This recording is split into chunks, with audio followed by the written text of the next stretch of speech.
Assalamualaikum students, hope you are fine. Today we shall study biology of class 9, lecture number 4 from chapter number 1, and the name of chapter is Introduction of Biology. The topic that we are going to study today is relationship of biology to other sciences. Students, relationship हम कहते हैं राब्ते को, ठीक है। तो इस topic में हम ये पढ़ेंगे कि बायोलॉजी का बाकी तमाम साइंसेस के साथ क्या रिलेशन है, क्या ताल्लुक़ है। ठीक हो गया। इंट्रोडक्शन दे दूँ आपको पहले इसका। Biological information relate to other branches of sciences as well. हमारे पास बायोलॉजी एक वास्ट नॉलेज है, ठीक है।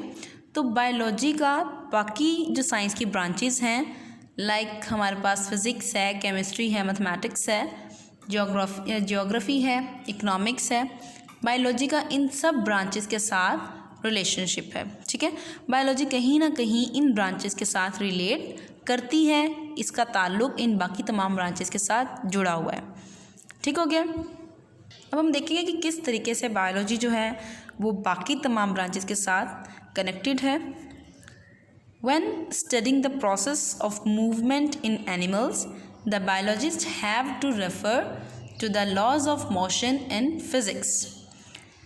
देखिए, जब कभी हम बात करते हैं मूवमेंट की एनिमल्स के अंदर कि वो कैसे हरकत करते हैं, कैसे चलते फिरते हैं, उसके साथ साथ ही हम देखते हैं कि देखें आप अब फर्दर फिज़िक्स पढ़ेंगे तो आप इसमें लॉ ऑफ मोशन भी पढ़ेंगे। वो हरकत का कानून है, ठीक है। 3 लॉज हैं हमारे पास उसके कि किस तरह से जानदार जो है वो आगे की तरफ मूव करते हैं और क्या फिनोमेना है उसका। तो मूवमेंट ऑफ एनिमल्स जो है वो बायोलॉजिकल टर्म है कि जानदार किस तरह से मूव करते हैं। हम इसमें इनकी बोन्स वगैरह वो डिस्कस करते हैं, पाँव को, फुट को, ठीक है।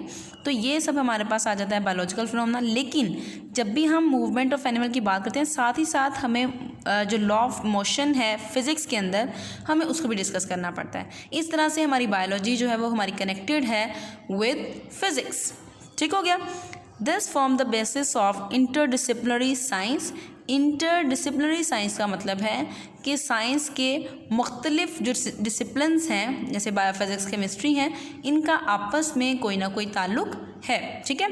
तो फिर हमने जो साइंस के ये सब्जेक्ट्स हैं इनको इंटरडिसिप्लिनरी साइंसेस के तौर पर पढ़ना शुरू किया, ठीक है। हमने इनका रिलेशन को जो है वो स्टडी करना स्टार्ट किया। इंटरडिसिप्लिनरी हमारे पास सब्जेक्ट्स कौन कौन से हैं? बायोफिज़िक्स, इसका मतलब है कि बायो रिलेटेड है, कनेक्टेड है विद फिज़िक्स। बायोकेमिस्ट्री, बायो का ताल्लुक़ केमिस्ट्री से भी है। बायोमैथमेटिक्स, बायो का ताल्लुक़ मैथमेटिक्स से भी है। बायोजियोग्राफी, ज्योग्राफी के साथ भी है। इसके अलावा बायो इकोनॉमिक्स के साथ भी बायो का रिलेशन है। अब हम बारी बारी इन तमाम डिसिप्लिन्स को जो है वो डिस्कस करेंगे डिटेल से। पहले हम डिस्कस कर लेते हैं बायोफिज़िक्स को। बायोफिज़िक्स के अंदर हम क्या पढ़ते हैं? It deals with the study of principles of physics which are applicable to biological phenomena. यानी कि हमने इसके अंदर जो फिज़िक्स के लॉज हैं, फिज़िक्स के प्रिंसिपल्स हैं, असूल हम कहते हैं प्रिंसिपल को, हमने इनको पढ़ना है जो कि लाजमी तौर पर लागू होते हैं बायोलॉजिकल फिनोमेनास पर, बायोलॉजिकल प्रोसेसेस पर। अभी जैसे ही हमने ऊपर एग्जांपल ली थी चलने की कि इंसान जैसे मूवमेंट करता है तो उसकी मूवमेंट के साथ साथ हमें उसके फिज़िक्स के लॉ ऑफ मोशन को भी देखना पड़ता है। ठीक हो गया। तो इस तरह से हम कहते हैं कि बायो और फिज़िक्स जो है वो आपस में कनेक्टेड हैं। इसमें हम तमाम वो असूल पढ़ेंगे जो बायोलॉजिकल फिनोमेनास पर एप्लीकेबल होते हैं। स्टूडेंट्स, जिस तरह से हमारे पास इसकी एग्जांपल क्या है? Similarity between the working principle of liver in physics and limbs of animals in biology. ठीक है। लिम्स हम कहते हैं बाजू टांगों को, ठीक है। बाजू और टांगों को कहते हैं हम लिम्स। तो जिस तरह से फिज़िक्स के अंदर लिवर काम करता है, लिवर का जो प्रोसेस है मूवमेंट का, ठीक है, एफर्ट, लोड, आर्म, ये सब आपने पढ़ी हुई हैं।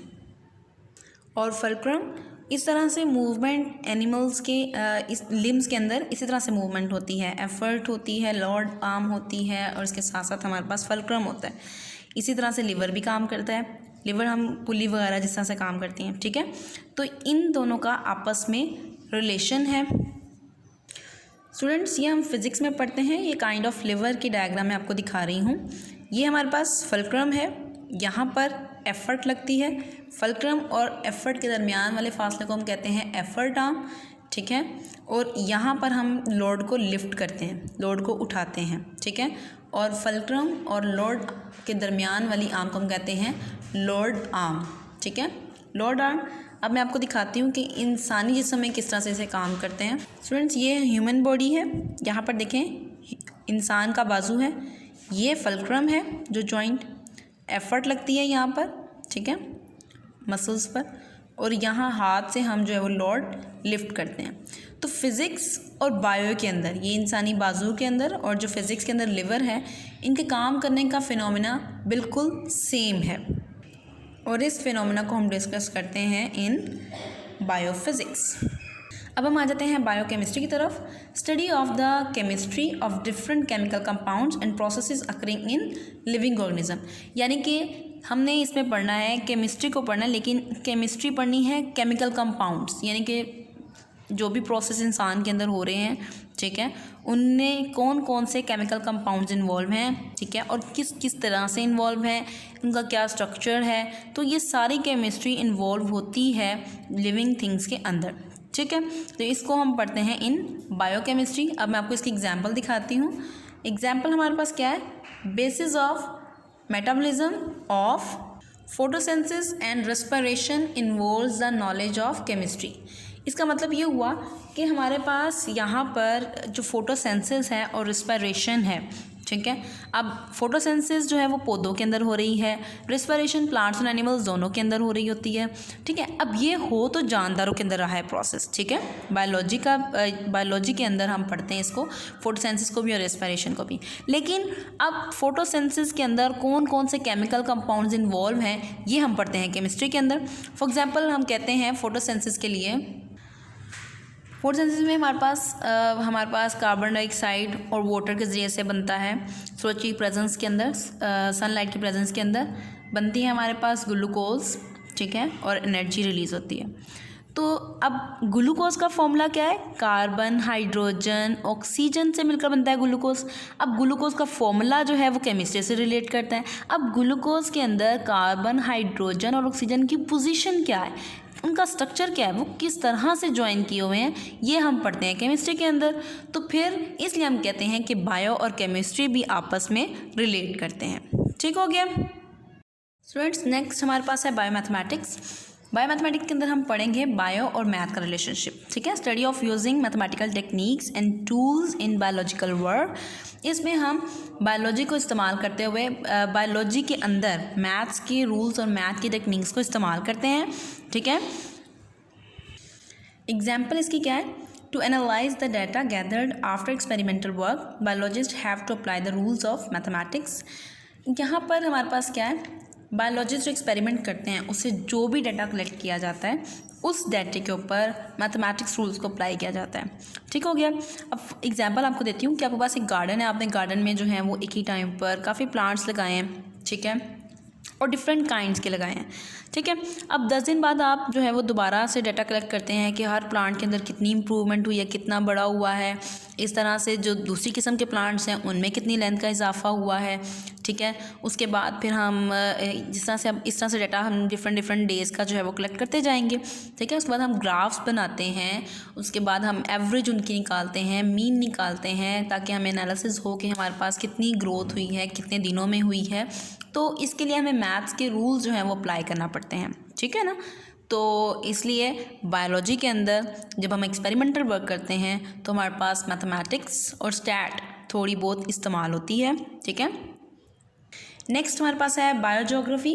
जियोग्राफी, जियो का मतलब होता है अर्थ यानी कि ज़मीन, और ग्राफी हम कहते हैं ग्राफ बंदी को, यानी कि ग्राफ को ड्रॉ करने को, ठीक है, ग्राफ्स ड्रॉ करने को। और बायो का मतलब है लाइफ। तो बायोजियोग्राफी का मतलब क्या हुआ, बायोज्योग्राफी का मतलब होता है हमारे पास हमने लिविंग थिंग्स को स्टडी करना है कि वो पूरी अर्थ पर कहाँ कहाँ पर मौजूद हैं और कितनी कितनी रेशो के साथ मौजूद हैं, ठीक है। तो हम उनके ग्राफ्स ड्रॉ करते हैं, ठीक हो गया। Study of occurrence and distribution of different species of living organism in different geographical regions of the world, ठीक है।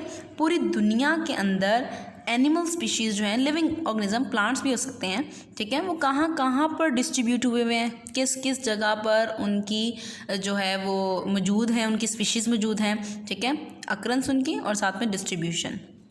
फॉर एग्ज़ाम्पल अब जो बहुत सर्द इलाके हैं वहाँ पर हमारे पास ऐसे जानदार लाइक पोलर बियर, उनकी तादाद ज़्यादा होगी, ठीक है।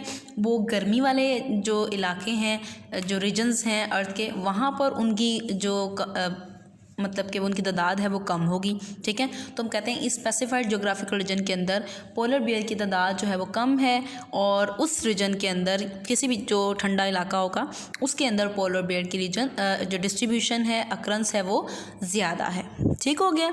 तो इस तरह से हम उसको एक्सप्लेन करते हैं। इसके अलावा ये हमें हेल्प करता है, it applies the knowledge of characteristics of particular geographical region to determine the characteristics of living organism found there, ठीक है। इसके साथ साथ ये हमें बताता है कि हमारे पास उस रीजन की, उस ख़ास एरिया के करैक्टर्स क्या हैं, खसूसियात क्या क्या हैं, ठीक है।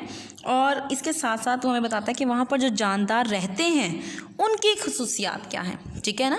अब फॉर एग्जांपल अभी मैंने आपको कहा कि ठंडे इलाकों में जहाँ पर बर्फ़बारी होती है वहाँ पर पोलर बियर होते हैं, ठीक है। तो पोलर बियर की जो बॉडी है उसके ऊपर फर जो है वो बहुत ज़्यादा है ताकि वो उसकी बॉडी को हीट अप करे, ठीक है, गर्माइश दे। तो यहाँ पर हमें ये क्लियर हो गया कि हमने उस रीजन की करैक्टरिस्टिक्स भी पढ़नी है, साथ में उस रीजन में पाए जाने वाले जो एनिमल्स हैं उनकी करैक्टरिस्टिक्स भी, उनकी खसूसियात को भी डिस्कस करना है। फ्रेंड्स, नेक्स्ट हमारे पास है बायो इकोनॉमिक्स। इकोनॉमिक्स हम माशियत को कहते हैं, ठीक है, study of organisms from economical point of view.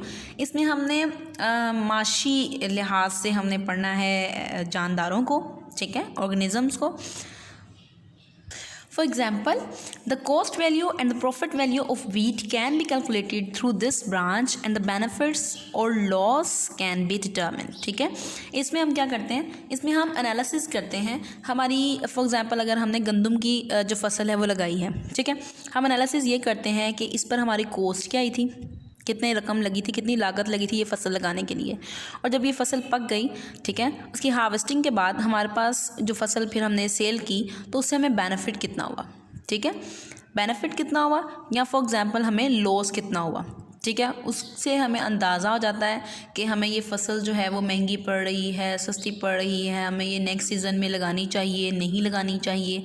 तो ये सब एनालिसिस जो है प्रॉफिट लॉस का और कॉस्ट वैल्यू का, ये सब हम लगाते हैं, ये एनालिसिस हम करते हैं with the help of bio economics, ठीक है। तो इस ब्रांच के अंदर हमारे पास हमारे प्रॉफिट और लॉस के बारे में हम पता कर सकते हैं, ठीक हो गया। तो यहाँ पर हमारी जो बायो के डिफरेंट ब्रांचेस का रिलेशनशिप थे वो कंप्लीट हो गए हैं। Thank you so much. Dear students, please subscribe our channel, press the bell icon, like, share and comment the videos. Thank you very much.